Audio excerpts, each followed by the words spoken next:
Welcome back to LA Show. Thank you guys so much for tuning back in with me. Please like, share, and subscribe to this channel for more.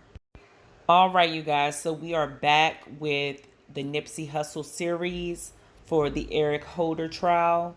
We have seen a couple of days go by.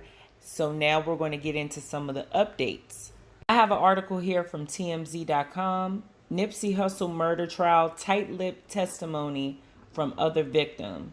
This was posted June 16th of 2022. Nipsey Hussle's murder trial continued with testimony from another man who was allegedly shot by Eric Holder the day Nipsey was killed, though he remained pretty tight-lipped on the stand. Kerry Lathan was shot in the back during the same incident where Nipsey died. While prosecutors asked Lathan a variety of questions, he didn't seem to want to get into specifics, especially when it came to identifying who was present and naming names. At one point, prosecutors played a video purportedly showing Lathan arriving at Marathon Clothing that day, but Lathan wouldn't confirm it was him in the clip, saying, "I don't know nothing, don't see nothing." He testified when the shooting started, he heard a lot of shots, but wouldn't identify who he thought pulled the trigger. Prosecutors asked Lathan, "You don't want to testify about what happened?" To which Lathan responded, "That's right." As we reported, Holder allegedly told Nipsey, "You're through," before assassinating the rapper. Lathan was asked if he heard anything said during the assassination, but replied with, "He wasn't talking to me." During opening statements last Wednesday, prosecutors warned Lathan may not be very cooperative because of the involvement of Rolling 60s gang members in the case. So Kerry Lathan got on the stand, basically didn't want to give a testimony, but essentially he did, and what he gave was pretty much nothing of value to a murder trial. Just the fact that he is saying that he did not see Eric Holder shoot him or Nipsey Hussle is kind of crazy. Also, the fact that he wouldn't even point himself out on camera is really crazy. Mind you, Uncle Kerry has done a lot of interviews since the shooting. So moving right along, we have an article from LosAngelesTimes.com. June 22nd of 2022.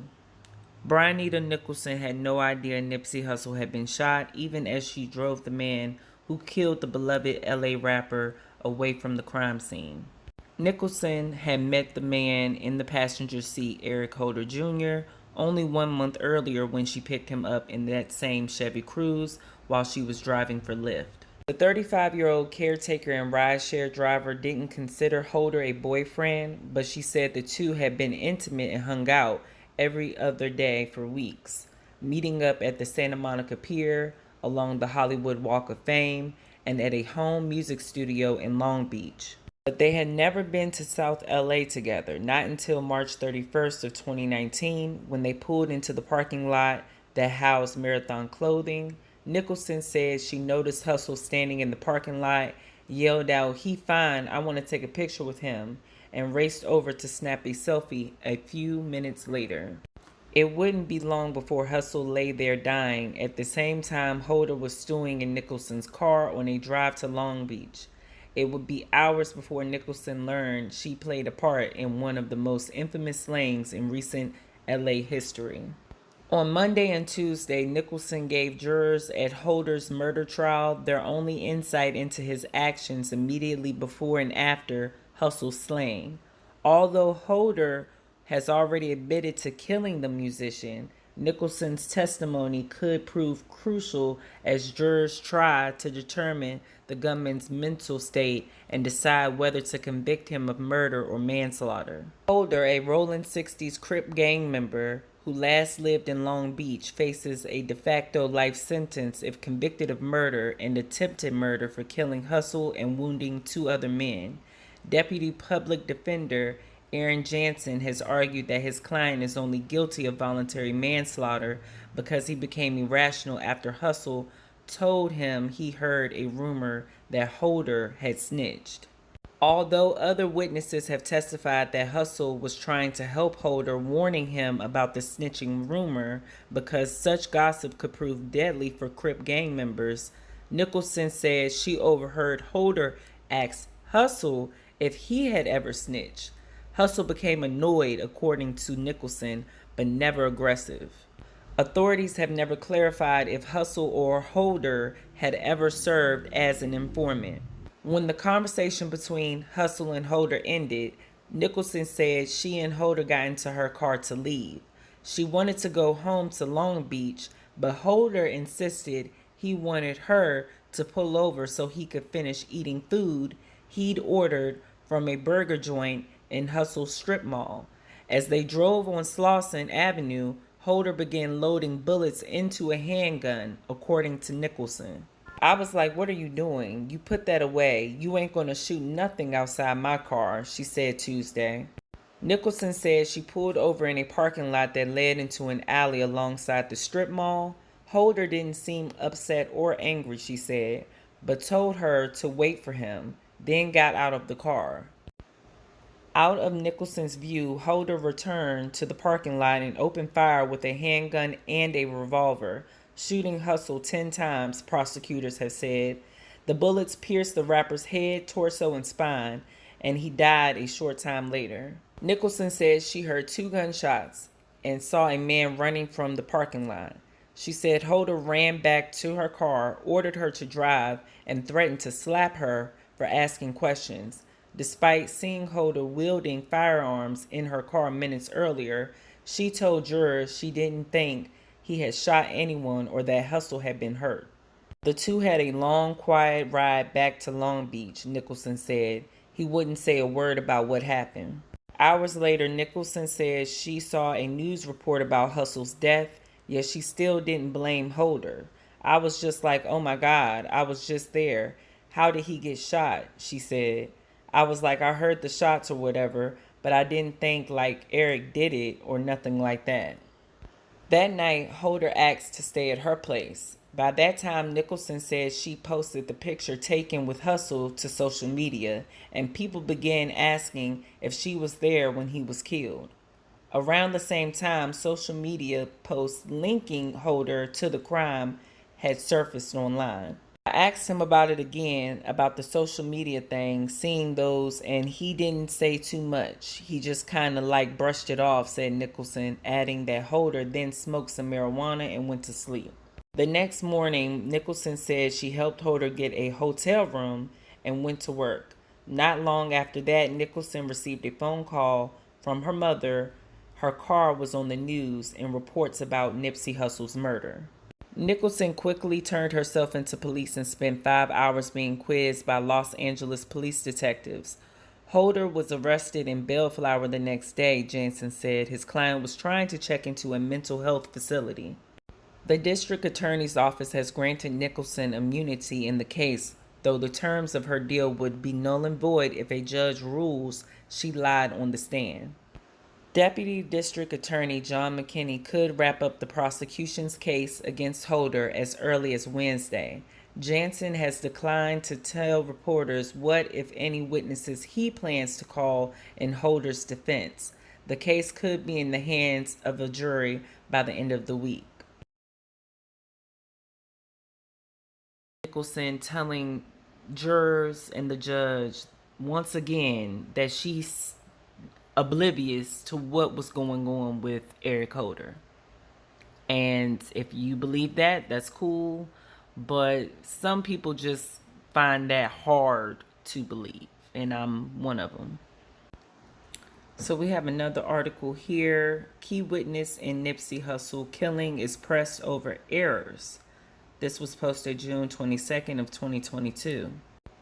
Holder's attorney, Aaron Jansen, has not denied that his client was the shooter, but has suggested that there was no premeditation as the first-degree charge requires. He has said voluntary manslaughter was more fitting. In his cross-examination of Nicholson on Tuesday, Jansen dwelt on errors and discrepancies in Nicholson's testimony based on video recovered from the crime scene and her statements to authorities and grand jurors in 2019. Video shown in court contradicted Nicholson's testimony that Holder had gotten out of her car and hurried over to Hussle immediately as they pulled into the parking lot. It instead shows Holder calmly walking into a neighboring burger place and only minutes later making his way across the parking lot to Hussle. That was inaccurate, right? Jansen asked. I saw that in the video, Nicholson replied. But you weren't lying, you just made a mistake, Jansen said, a line he used several times. I was parking at the time, so I really didn't know, she answered. I kind of just thought that he went over there to him first, because I was talking about going over to him to get a picture. Surveillance video also showed that a truck that Holder put a bag of chili fries on when he returned to the shopping center was white and not red, as Nicholson testified previously. You weren't lying about it being a red or burgundy truck, were you? Jansen said. You just made a mistake. His questioning remained polite and Nicholson remained unrattled, saying such errors were inevitable in a trial, delayed by the pandemic and other factors that took so long to arrive. Well, it had been 3 years ago, so I guess I got the colors mixed up, Nicholson said. I wasn't lying. Jansen was unable to undermine the central elements of Nicholson's account, but did all he could to poke holes in the reliability of the memory of a key prosecution witness. Jansen often brought up Nicholson's immunity deal, which protects her from any crimes related to the shooting except for perjury. You're still in compliance with your agreement then, he asked after getting Nicholson to point out errors. She answered yes each time. The prosecutor, Deputy District Attorney John McKinney, has sought to head off the defense line of questioning by showing Nicholson the videos during his questioning and getting her to acknowledge the errors. Defense also pointed out discrepancies in Nicholson's trial testimony and her 2019 grand jury testimony about the conversation she overheard between Holder and Hussle about snitching. The difference between the trial testimony and the grand jury testimony, and also the information that was provided about the conversation between Nip and Eric Holder, is very different. So we also have a woman that has been brought up by the name of Ingrid Caston. She was the woman in the black Audi. She was bringing lunch to Cowboy on March 31st of 2019. And she also recorded Nip and Cowboy and Rimpau and getting footage of what happened right up until the time Eric Holder started shooting. She testified that she saw Eric Holder before and after the shooting. So now we have Sherri Villanueva. We know him as the nephew of Kerry Lathan. He's the one who brought Kerry Lathan to the Marathon store on March 31st. And he was grazed by a bullet. And also, he said that he did not see the shooting and he did not know Eric Holder. That's pretty much what we got from Sherri. Coming up on day 4 of the trial, June 22nd, LAPD officers that came and got Eric Holder from Bellflower testified, and LA County Sheriff's Department, the sheriff that actually took him into custody, also testified. We also got news from Street TV, shout out to him, that Rimpau was a no-show. And on Tuesday, they put out a court-ordered subpoena. So they are looking for Rimpau to testify in this case, whether he wants to or not. So we also have Cowboy, who has done his testimonies, of course, letting us know more about the snitching or not snitching argument or talk that Eric Holder and Nipsey had. Also, he has been doing a lot of talking about himself being labeled a snitch. And I want to know what you guys think about that as well.